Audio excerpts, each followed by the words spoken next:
Diego, antes que nada, muchísimas gracias por aceptar la invitación a esta entrevista. Te lo agradezco mucho, me parece una mirada a incluir en lo que me apetecía compartir en este canal, un poco de una mirada más amplia de la salud de las personas. Y bueno, sabes que siempre te he admirado, te lo he dicho algunas veces, de dónde vienes, ¿no? De la medicina y de dónde estás en la parte más psicoterapéutica. Pero me encantaría que compartieras tú un poco quién es Diego y cuál es su trayectoria hasta dónde está ahora. Wow. Me sale resumir, te lo digo con honestidad. Ujú. En primer lugar, también decirte que, como nos dicen en Gestalt, que lo que ves en mí está en ti. Y me sale también devolverte ese reconocimiento, ¿no? Supongo que en cosas distintas, pero yo también admiro muchas cosas que veo en ti, que supongo que son también aquellas que más me gusta ver en mí. Y agradecerte esta invitación, que mira que con honestidad pues también me está viniendo bien. Un poco la temática que finalmente vamos a tratar hoy es una temática como eh, que está como ahora mismo, pues yo creo que en un primer plano en la salud mental. Y bueno, comentarte que yo me considero. Le robaría a Anabel González el término de friquiatra. Es como un psiquiatra friki, pero sí algo así. O sea, me considero o me gusta considerarme que soy una persona que se ha ido formando y que he ido haciendo un camino que cada vez he sentido que me da más comodidad. Yo empecé en la medicina, me sentí coaccionado en esta decisión y bueno, de hecho acabé haciendo una especialización que es farmacología clínica, que aunque estoy muy agradecido, pues en el ejercicio de la farmacología y me sentía como insatisfecho y esto me llevó a explorar el mundo de la psiquiatría, el cual con honestidad tampoco me satisfizo del todo. Sentía como que volvía a estar en la casilla de salida de, pero ¿qué pasa? Yo veía como que algunos compañeros hasta hacían chistes de que vas a hacer una tercera especialidad y a mí me asaltaba la vergüenza porque yo ya no sabía qué responder, ¿no? Digo, porque yo el conocimiento lo tenía, pero lo que no tenía era la experiencia suficiente y estaba pues con miedo, como que es uno de los temas que vamos a abordar hoy. Tenía miedo, miedo a equivocarme, miedo a hacer mal mi trabajo y necesitaba crearme mi seguridad. Esto fue lo que me llevó a la terapia como paciente y luego como alumno de terapia. Y cuando fui conociendo lo que era la terapia, pues cada vez me fui sintiendo como más, como, yo diría que me viene como más completo. Y en mi ruta, pues bueno, eso como te comentaba, pues aparecieron varias especializaciones en psicoterapia. A la que más agradecido estoy es a mi formación en terapia Gestalt, que fue una formación que me permitió curar pues las heridas.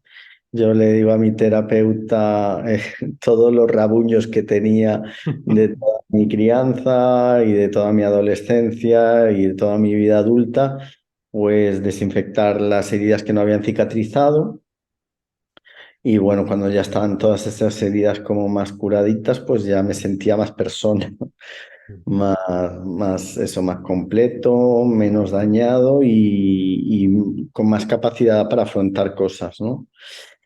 Durante la residencia en psiquiatría yo atendí a algún paciente del Costa Concordia y ahí tuve que hacer una revisión del estrés postraumático, que es un trastorno de ansiedad, que igual también hoy mencionamos algo. Y ahí en la revisión apareció también la MDR, que es un tipo de terapia que consiste en estimular el movimiento ocular para reprocesar experiencias traumáticas.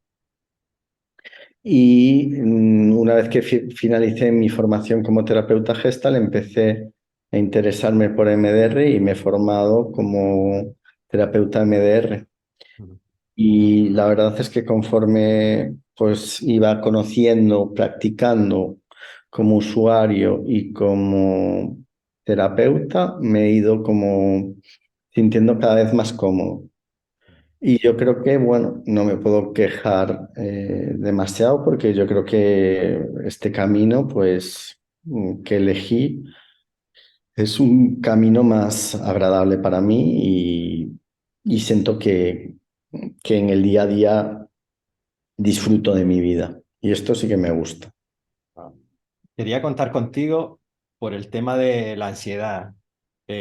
Pensaba que podía ser una persona con muchísimo bagaje en este sentido y aportar sobre esta temática. Y veo que se usa la ansiedad, igual que la depresión, se usan las palabras como con mucha facilidad, ¿no?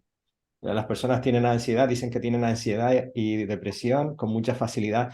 Me gustaría preguntarte, ¿qué es la ansiedad? ¿Cómo la podríamos diferenciar, por ejemplo, en relación a una emoción como el miedo o a un estado como sensaciones de estrés, ¿no? ¿Cómo podríamos diferenciarlo? Pues mira, creo que aquí lo que es interesante es ver el constructo desde el que nos movemos, ¿no? Quiero decir, hay muchos modelos propuestos por diferentes autores y dependiendo del modelo que utilicemos, va a ser como utilizar diferentes idiomas. Ujú, La ansiedad puede ser un estado emocional que va a ser normal y que nos puede orientar o puede ser un síntoma de una patología o puede ser una propia entidad diagnóstica como un trastorno. Puede ser cualquiera de estas cosas. Digo, también con la depresión va a suceder algo parecido, ¿no? Podemos hablar de una depresión más existencialista, de una depresión más clínica, podemos hablar como de un síntoma o de un carácter depresivo, ¿no? Entonces, creo que es importante meterlo en un contexto, ¿no? Un poco para poner algunos ejemplos, si me fuera, por ejemplo, a un libro como el Stahl, pues que habla de los circuitos de ansiedad y de estrés, pues hablaría del miedo como una emoción y cuando ya aparte de miedo aparece como una preocupación, ya estaríamos hablando de ansiedad. Pero ¿de qué tipo de ansiedad? Pues tenemos también una ansiedad que puede ser un estado emocional o puede ser un síntoma. Vale.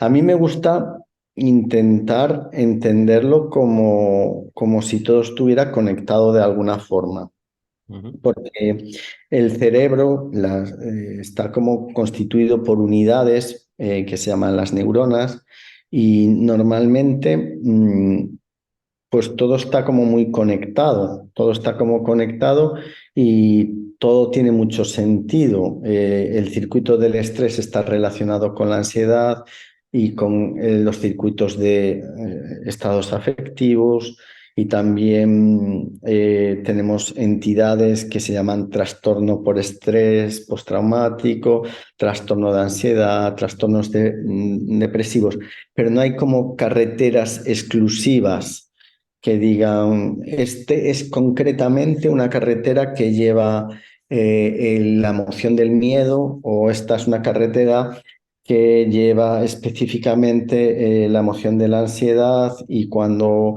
se unen estos dos carriles tenemos un trastorno.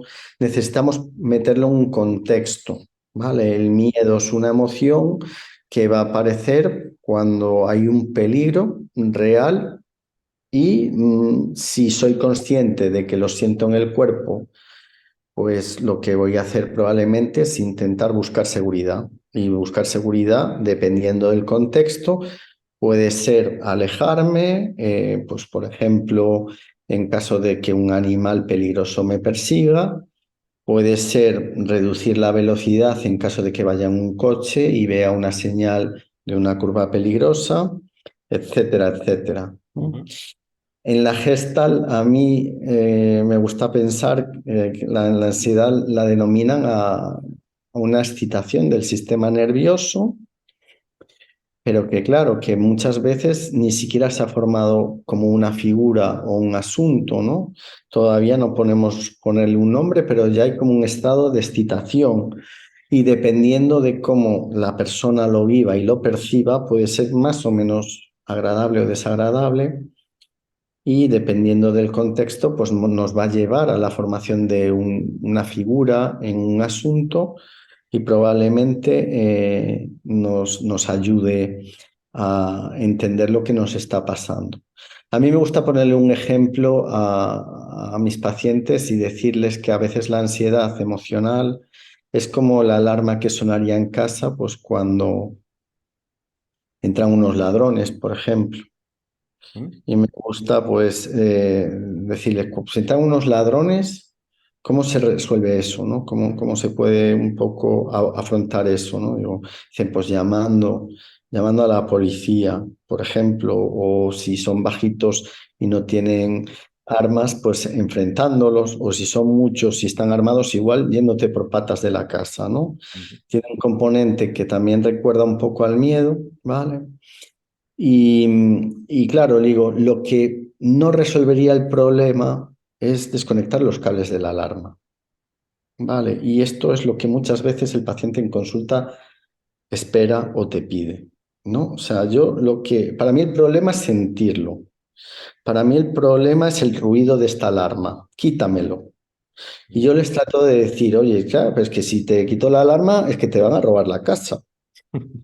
¿Sabes? Entonces ahí los descoloco un poco y empiezan un poco a pensar, ¿no? Claro, porque queremos tener como unos tips para manejarlo todo y claro, a veces son cosas que realmente necesitan un contexto, ponerlo un contexto. Y me gusta decirles, ¿qué te pasó cuando empezaste a sentir esa excitación? ¿Qué estaba pasando? ¿No? Entonces, un poco intentar darle un contexto a lo que sucede. Vale. Hablabas también del estrés. Estrés es un circuito fisiológico que implica pues, muchos circuitos que también están presentes con la ansiedad y con el estado anímico, ¿no?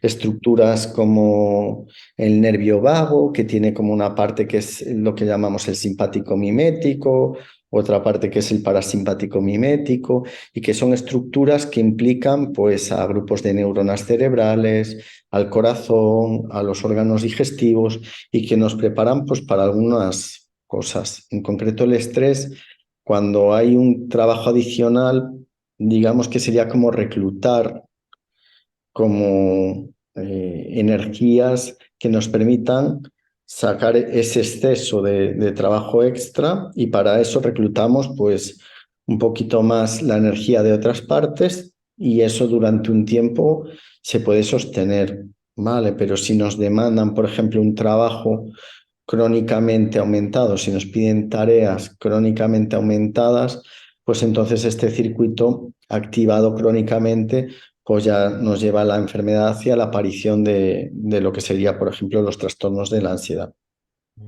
Pero están como todos de alguna forma solapados, ¿vale? Ujú. Sí, ¿no? Es como, primero, desde el punto de vista del manual diagnóstico, ¿no?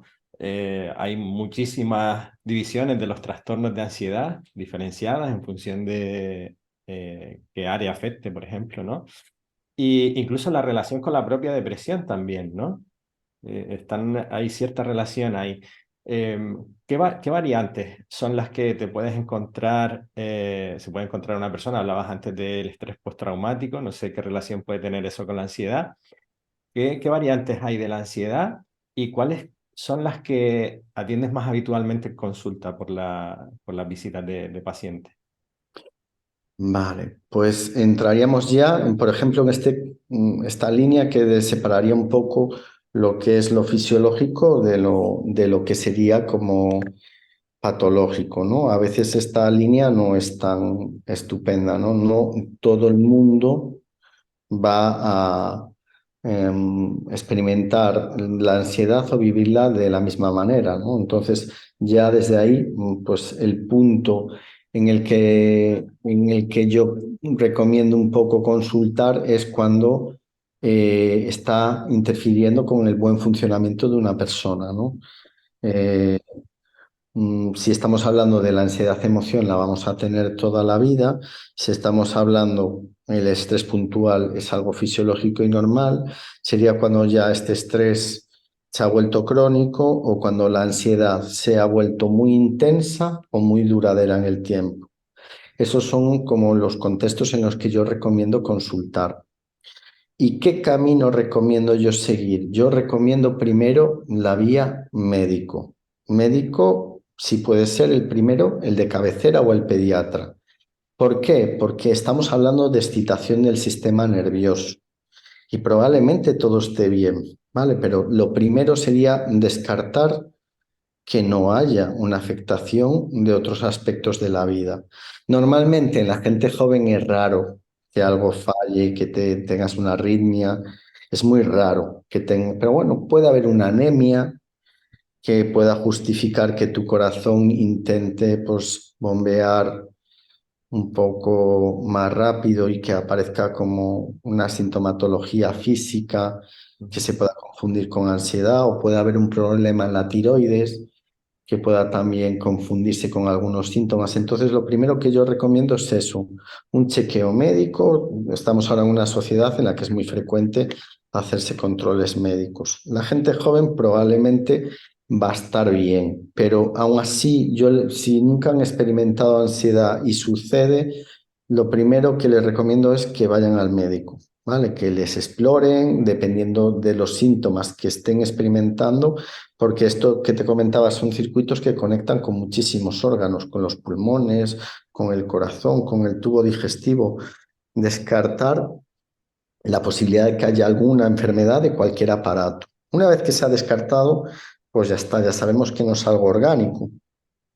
Y entonces aquí sí que ya podemos ver diferentes tipos de ansiedad, ¿vale? La que yo en consulta más estoy viendo ahora es una ansiedad más bien adaptativa, que sería como un contexto concreto, pues, por ejemplo, en una situación de ruptura sentimental, por ejemplo, en el que todavía no se ha podido elaborar lo que ha pasado en la pareja y aparece pues sentimientos encontrados y un estado de ansiedad, una preocupación por lo que ha pasado, por lo que está pasando y por cómo va a ser el futuro.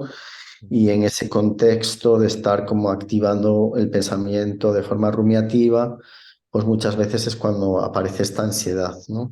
Ujú, Esto pues es uno de los motivos por los que más la gente consulta, o por ansiedades relativas a duelos, que son cosas como un poco más próximas a lo que es normal o fisiológico. ujú, Vale, muchos de estos cuadros, pues a veces hablándolo con amistades, en casa, con gente de confianza, pudiendo expresar los sentimientos y las emociones, buscando bajar un poco el ritmo, pues muchas veces se va recolocando y todo vuelve con un poco de tiempo a su funcionamiento habitual. Cuando esto no es así, pues muchas veces lo que recomiendo es hacer algo de psicoterapia en relación a los factores que lo ocasionan, ¿no? En este caso, pues si es una ruptura de pareja, pues el analizar un poco por qué hay tanta fijación con ese asunto, por qué hay tanto atasque en ese momento, intentar entender lo que está pasando, que yo creo que es lo que la persona más útil le va a ser, ¿no? Entender por qué su cuerpo está funcionando así y un poco acompañar para que el paciente se vaya desatascando a sí mismo. Y luego ya como un poco más hacia un poco la clínica, los trastornos de ansiedad generalizada el trastorno de pánico y el trastorno por estrés postraumático son los que más suelo ver yo en mi consulta, ¿vale? Que también tenemos que ver que es una consulta ambulatoria, ¿vale? O sea, en principio en otros contextos pues pueden ver otro tipo de cuestiones, ¿vale? Pero esto sería quizá lo que prioritariamente yo veo. Algunas veces hay otros trastornos como el obsesivo compulsivo, o algunos miedos a cosas concretas que se llaman las fobias, la fobia social, hablar en público, a las agujas, pero que normalmente pues a mi consulta no llegan. Muchas veces esto lo acaba viendo muchas veces un psicólogo, un psicoterapeuta. Ujú. Vale, y entonces, Diego, ¿cómo alguien se daría cuenta qué tendría que estar pasando en esa persona? Hablabas de la funcionalidad, pero, por ejemplo, yo me he encontrado personas que están viviendo momentos muy intensos emocionalmente y pues tienen idea de que terminará pasando, de que se les pasará. ¿En qué momento es importante que la persona tome medidas porque se puede estar metiendo en un problema respecto a su salud? ¿Qué señal podría tener en cuenta para, por lo menos lo que decías, ¿no? Ir a consultar a un médico de cabecera y cuanto menos eso, ¿no? Em, yo creo que un indicador clave para mí es que, que esté afectando a lo que es el rendimiento de cada uno. Es decir, un estudiante, pues, por ejemplo, que no se pueda concentrar o atender en los estudios, eh, un trabajador pues que no pueda rendir en su trabajo. Claro, esto todo es más complicado, ¿no? Depende de otras variables como la forma de vinculación de cada uno. Hay personas que están como más desconectadas de sí mismas y quizá no son tan conscientes de lo que le pasa y se lo dice un otro. Eh, y en otras ocasiones, cuando son personas que se preocupan en exceso, pues quizá a un mínimo síntoma, pues ya les da por consultar, ¿no? Entonces yo creo que un indicador puede ser eso, el funcionamiento, como que hay una caída significativa en el funcionamiento y mantenida en el tiempo. Vale, pero bueno, quiero decir que ante la duda, yo siempre prefiero pecar por exceso, ¿no? Por prudente. Mm, Les digo, pues si ante la duda lo consulto. Si estamos acostumbrados a el médico de atención primaria a poder pedir una cita para hacer una analítica, pues para consultar esto, pues yo creo que puede ser un gran apoyo, ¿no? El poder contactar con el médico de atención primaria y salir de esta duda, ¿no? ujú, Ahora también estamos en una época en la que hay muchísima información a través de las nuevas tecnologías y bueno, pues quizá también eh, seguir a algunos expertos, pues quizá también nos puede ayudar a vernos o identificarnos con algo. ujú, Pero bueno, yo diría que con esto, con ser conscientes de a quién seguimos y a quién no. ujú, Pero hoy hay mucha información, estamos con muchísima información, entonces ante la duda, yo creo que eso, un médico de atención primaria puede ser un punto de cribado importante eh, y previamente, si no, pues los propios compañeros o la propia familia, como también una forma de quizá chequear y contrastar un poquito esta realidad, ¿no?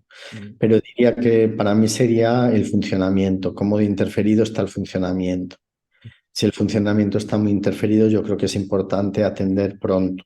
Sobre todo, te diría que en poblaciones infanto-juveniles, intervención temprana, porque hay trastornos de ansiedad que se pueden cronificar si no hacemos una intervención temprana y en adultos también, pero bueno, hay un poquito más de margen. Pero una consulta a tiempo yo creo que puede prevenir que algunos trastornos se puedan cronificar, volver como permanentes. ujú. Sí, ¿no? La importancia de esa etapa vital, quizá la adolescencia, que es un momento donde estamos construyendo personalidad y es posible que aparezcan muchas situaciones de este estilo, ¿no? Que aparezca ansiedad, que aparezca pánico, que no sé si es una población, en tu caso, por ejemplo, em, ¿cuáles son la gente que más te está viniendo ahora mismo? Es decir, después de la pandemia, ¿crees que ha habido un aumento de las consultas por ansiedad? ¿Y en qué tipo de población es la que suele hacer esa consulta? Sí, a ver, yo, bueno, creo que sobre todo mi sentir es basado en mi experiencia y en lo que también estoy leyendo la comunidad científica. Parece como que se han disparado bastantes los trastornos mentales. Para mí tiene sentido después del COVID. Para mí el momento COVID ha sido como una situación pues bastante traumática en general y pienso que ha pasado factura. Otras cosas también, el tema pues, de la guerra en Ucrania y pues otros factores también que están por ahí, dependiendo de cada situación, de la comunidad, del trabajo, de la situación económica, hay muchas variables. Pero yo diría que sobre todo, te diría tanto la guerra de Ucrania como el tema del confinamiento, creo que han sido factores que contribuyen mucho eh, a el que igual se haya disparado. Tengo una sensación de que los compañeros que nos dedicamos a estos estamos como con un alto volumen de consulta. De hecho, todo, todos estos últimos 2 años yo creo que nos hemos estado pasando pacientes unos a otros porque estábamos todos saturados con listas de espera. Y bueno, creo que es una oportunidad también para crecer, ¿no? Digo, me acuerdo de cuando ejercer la psicología era rarísimo porque te pedían como un montón de cosas y de repente qué bien nos ha venido a todos que haya tantos psicólogos formados y preparados para acompañar a todas las demandas que está viendo, ¿no? Entonces digo, creo que sí.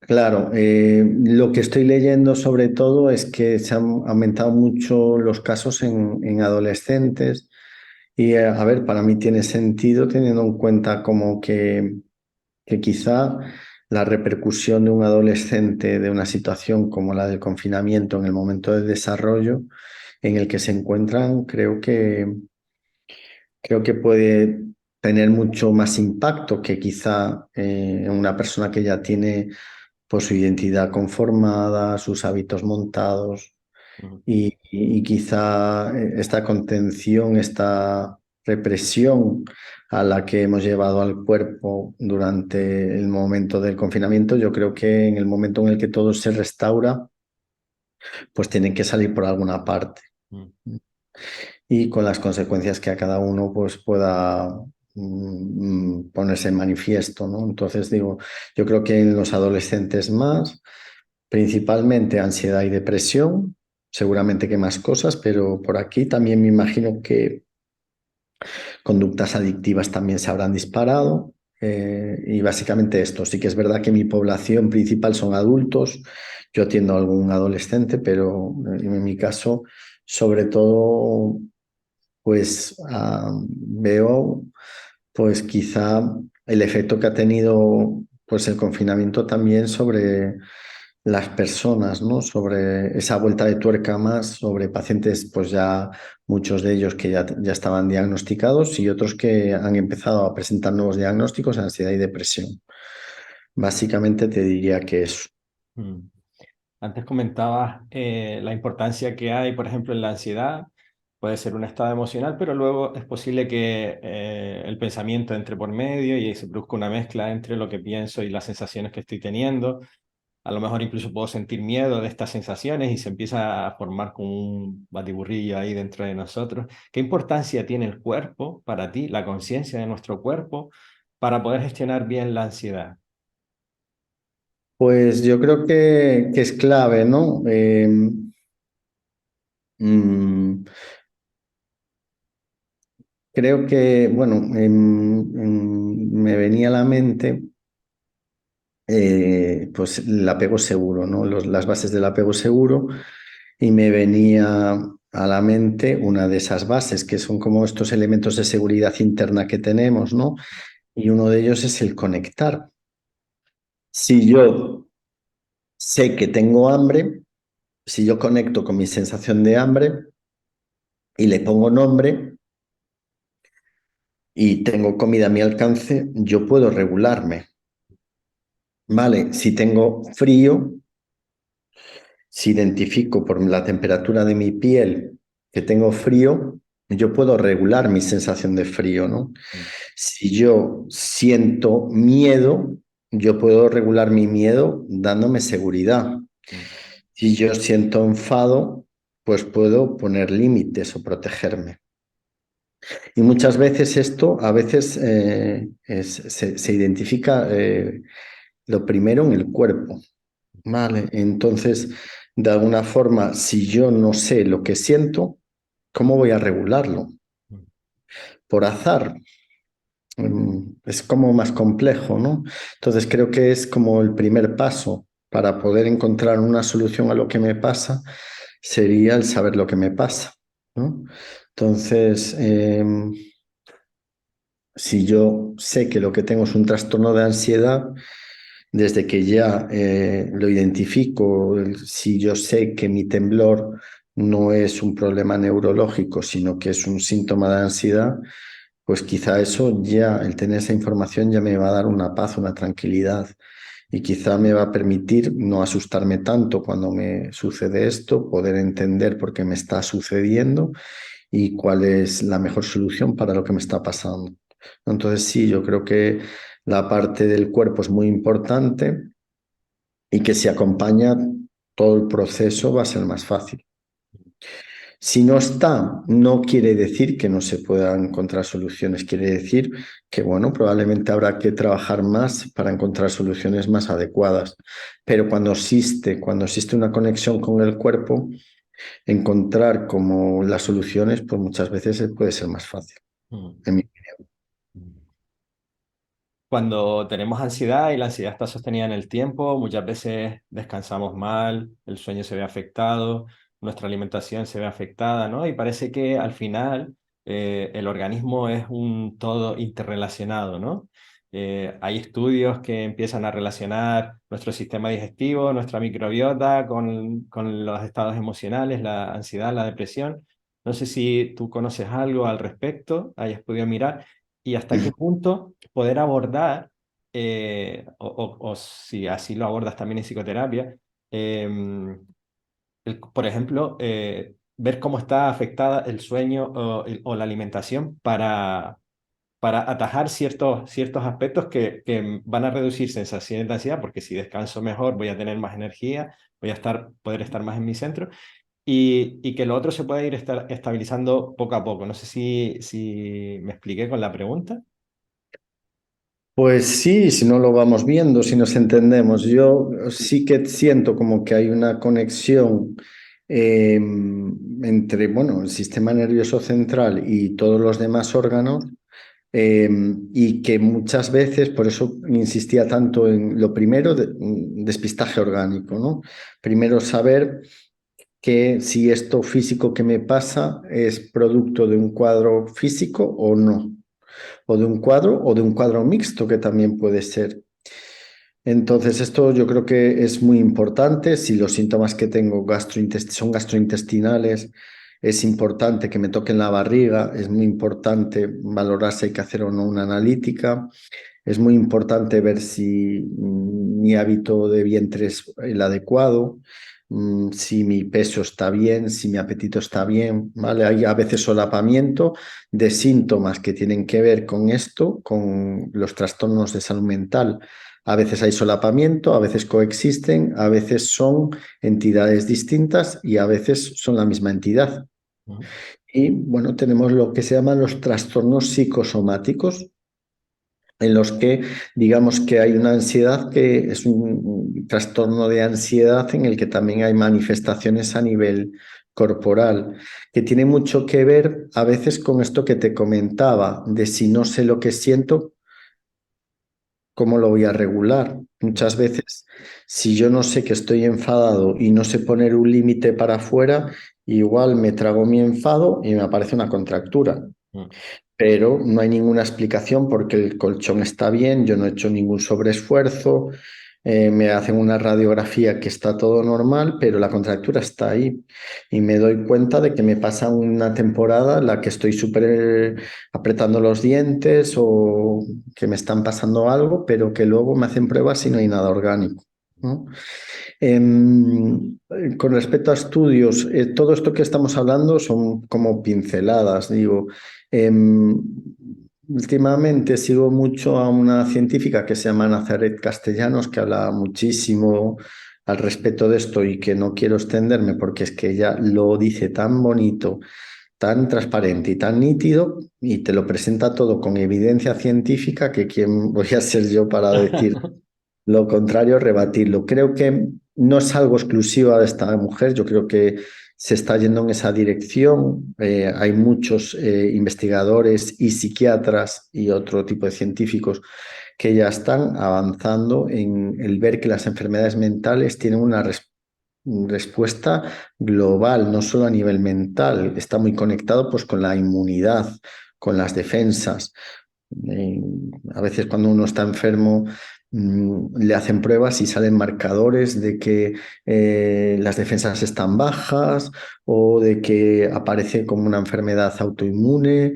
Y por eso está como las piezas empiezan a conectarse un poco más. Por eso tan importante que antes de diagnosticar cualquier tipo de trastorno mental se haga una buena exploración orgánica y una exploración complementaria con las pruebas pertinentes para descartar posibles causas orgánicas y a veces eran mixtos.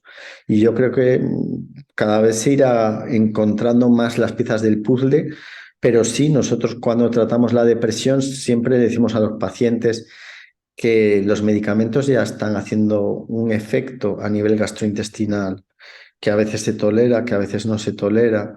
Y digamos que hay quien habla de que en el estómago hay un segundo cerebro, ¿no?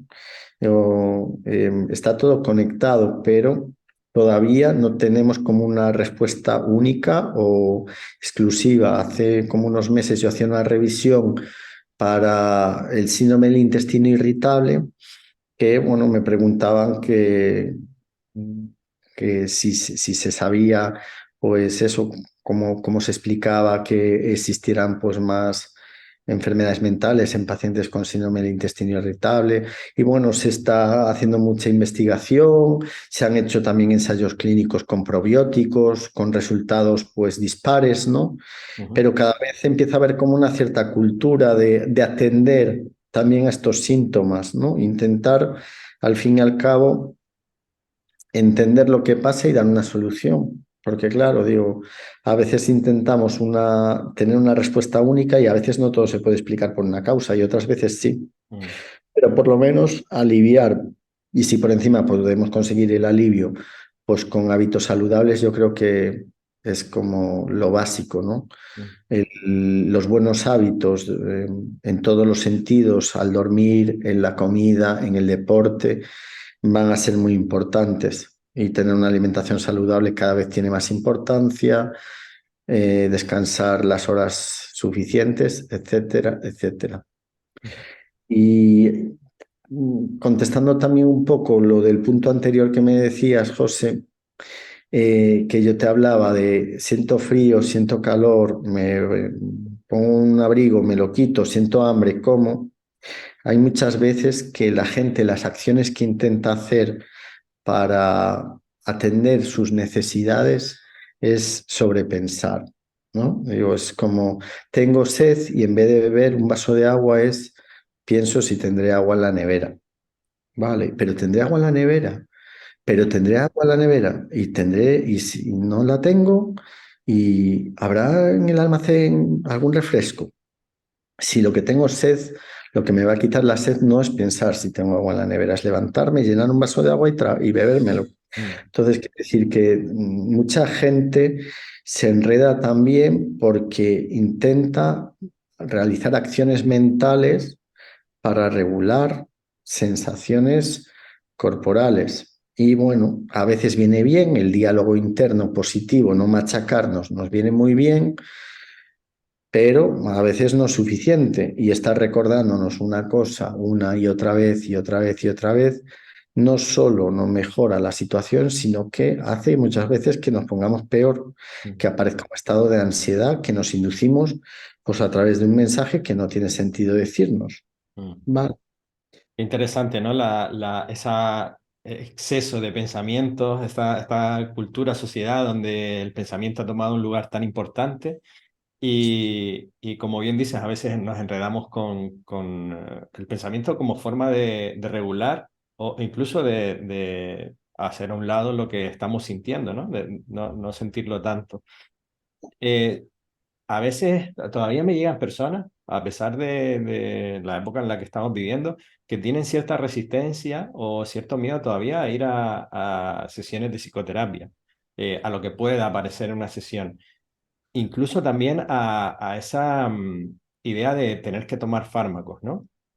Eh, ¿Qué le podríamos decir o qué le podrías decir a esas personas que están viviendo una situación de ansiedad, que están postergando porque creen que eso se quitará solo, que pasará cuando pase el momento puntual que están viviendo, pero que están siendo afectadas, como decías antes, ya en su funcionalidad diaria pero aparece esa resistencia a que puede encontrarse en terapia o a que le tengan que decir que tienen que tomar medicación y tienen pues una idea o creencia negativa al respecto? ¿Qué se le podría compartir a esas personas por lo menos para que tengan un poquito más de orientación y decidir mejor, ¿no? Pues yo creo que, como tú bien dices, que por lo menos se permitan el recibir la información y también el preguntar por las consecuencias de tratarse o no. Porque yo pensaba un poco, muchas veces es en otros modelos médicos, pues por ejemplo la tensión arterial, ¿qué pasa si no me trato la tensión arterial y la tengo alta? Pues también hay consecuencias. Mm, Vale, entonces quiero decir, no es que si tengo tensión arterial y no me trato, que no pasa nada, hay consecuencias. La presión en mis vasos arteriales va aumentando y eso tiene consecuencias sobre todo el cuerpo. mm, Pues con la salud mental también, porque a veces los estados de ansiedad no atendidos también pueden evolucionar hacia depresión o hacia otros cuadros. Entonces yo creo que lo primero, tener la información. Diría informarse, asesorarse. ¿Qué es lo peor que puede pasar por pedir asesoramiento? Ir a una consulta de un psicólogo cualificado no implica tener que hacer algo que uno no quiera. Digo, entonces yo si voy a terapia con unos objetivos que yo decido como paciente mm, y elijo a un profesional que me acompañe con esos objetivos. Y si hay un objetivo que no deseo abordar, no lo abordo y eso debe ser respetado. mm, Con la parte de la psiquiatría, pues claro, si yo tengo un trastorno mental episódico y no me lo trato a tiempo, existe el riesgo de cronificación. Entonces, de alguna forma, algo que se podría solucionar a corto plazo, pues no se soluciona, sino que se queda como permanente.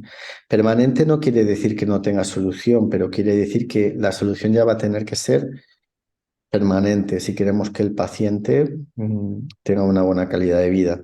mm, Entonces, diría que es importante eso, preguntarse qué es lo peor que puede pasar por consultarlo, ¿verdad? Cómo afrontar un poquito el miedo, buscar información adecuada y bueno, y tener también información de pronóstico y de las consecuencias. Y luego con eso, pues valorar qué hacer, ¿no? mm, Me viene como el considerar al médico, al psicólogo, al psiquiatra como un aliado, no como un oponente. A mm, mí no me dan comisión porque el paciente se tome o no la pastilla, ¿no? Yo creo que todos estamos interesados en que la salud del paciente mejore.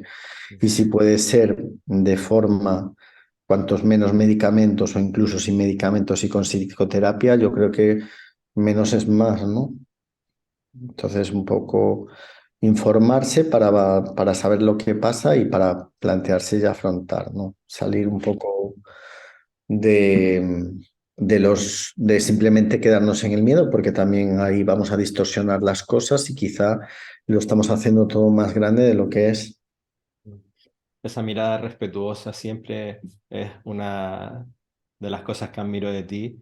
al abordar a las personas, ¿no? La medicación, la justa y necesaria cuando sea necesario, eh, para acompañar a la persona y solo eso, en el momento en que sea necesario para trabajar con ella, ¿no? Y luego, pues, el abordaje más psicoterapéutico. Diego, sé que haces talleres también. Y creo que estás ahora con uno en relación con el tema de la ansiedad. ¿Te apetece compartirnos un poco y qué podría encontrarse una persona si decidiera ir a ese tipo de talleres? Vale, muchas gracias, José, porque la verdad es que este viernes voy a hacer un taller aquí en el Instituto Canario Psicoterapia, que está enfrente de la Plaza de las Ranas, en Vegueta. Voy a hacer un taller desde las 4 de la tarde hasta las 9 para abordar un poco aspectos psicoeducativos de lo que es la ansiedad, los trastornos de ansiedad, probablemente alguna experiencia también a través del juego, del role-playing con respecto a este tema, ¿no? Y pues compartir eh, mi conocimiento, si el curso está como orientado principalmente para profesionales que acompañen a personas que puedan experimentar ansiedad, pero bueno, también está abierto para personas que estén interesadas por tener más conocimiento al respecto de la ansiedad, ¿vale? Si hay algún caso clínico también lo podremos supervisar. Y también un poco hablaré de las diferentes formas de abordar pues los trastornos de ansiedad en función del subtipo de trastorno. Ujú. Este viernes, si hay alguien interesado, nos queda alguna plaza libre, pues a través de la web del Instituto Canario de Psicoterapia o llamando por teléfono a la secretaria, también os pueden pasar la información del curso. Mm. Qué Pero bueno. que se cubran todas las plazas, ojalá. Sí. Y bueno, igualmente, si no fuera para este taller, porque ya es muy justo, ¿dónde podrían saber más de Diego y preguntarle en relación al tema, a temas de salud mental y psicoterapia? ¿Dónde Sí, podrían encontrarte? pues mira, estoy en el Instituto Canario de Psicoterapia. Si os metéis en Google y ponéis el Instituto Canario de Psicoterapia, en la plantilla profesionales estoy yo. Si alguien quiere pedir cita, pues puede a través de la web solicitar cita. Y en principio, pues algún artículo tengo también compartido en la web. Y se me ocurre un poquito como esa forma inicial de contacto, ¿vale? Mm, También creo que aparezco en alguna otra web, en Doctoralia, y básicamente te diría que desde ahí, ujú. ¿vale? Estupendo. Diego, no sé si tú quieres añadir algo más.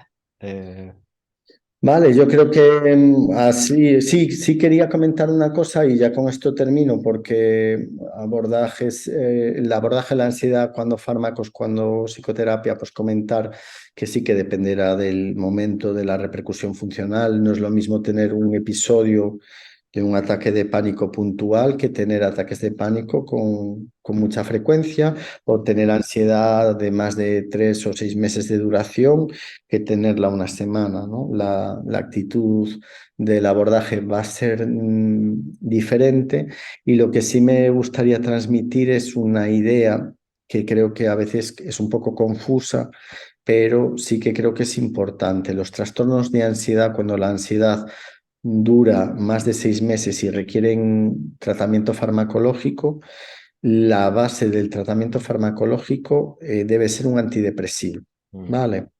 No quiere decir que el paciente tenga depresión, ¿vale? Pero creo que es muy importante empezar a concienciar de que ese es el tratamiento de base, ¿vale? ¿Por qué? Porque las benzodiazepinas, que son el fármaco que suelen preferir los pacientes porque el efecto es inmediato, pueden pues generar problemas importantes si se mantienen en el tiempo, ¿vale? Entonces sí, esta idea creo que es importante, ¿vale? Insisto, no es que se use un antidepresivo porque haya depresión, sino que es por el hecho de que es el tratamiento de base. Los circuitos neuronales son muy compartidos en la ansiedad y en la depresión y el transportador o el mensajero que hace que mejore la ansiedad es la serotonina. Entonces, la serotonina vamos a conseguirla a través del tratamiento con los antidepresivos. Y esto sí que es importante concienciar desde atención primaria y que la gente sepa, sí, me tomo un antidepresivo aunque no tenga depresión, pero es porque tengo ansiedad. Mm. Vale, yo creo que esto para mí era importante y con esto para mí está bien. Qué bueno. Y si puedo añadir algo, cada vez que haya medicación, la importancia del seguimiento de ese tratamiento, porque a veces también me encuentro a personas tomando ciertas medicaciones durante muchísimo tiempo, entre ellas, por ejemplo, benzodiazepinas, ¿no? Entonces, el seguimiento por el profesional todo el tiempo para, en el momento en que sea necesario, ir ajustando, ¿no? Efectivamente, igual que en otro tipo de enfermedades, el tener como una estructura básica, ¿vale? Y saber cuánto tiempo me la voy a tomar, cuándo me toca hacer mi revisión y el especificarlo. Y si alguien lleva mucho tiempo sin revisarlo, pues estaría bien que pidiera cita para que contesten a estas preguntas. Somos médicos y nuestra misión es aclarar un poco cuándo, cuánto y qué dosis. Y desde que se pueda prescindir de la medicación, en los casos en los que sea posible pues lentamente acompañar a esa reducción de la medicación. Ujú. Pues Diego, muchísimas gracias por este ratito, por compartir lo que sabes conmigo y con la gente que escuche y vea esta entrevista. Y enormemente agradecido por este rato. Igualmente, José, muchas gracias. Chao, chao.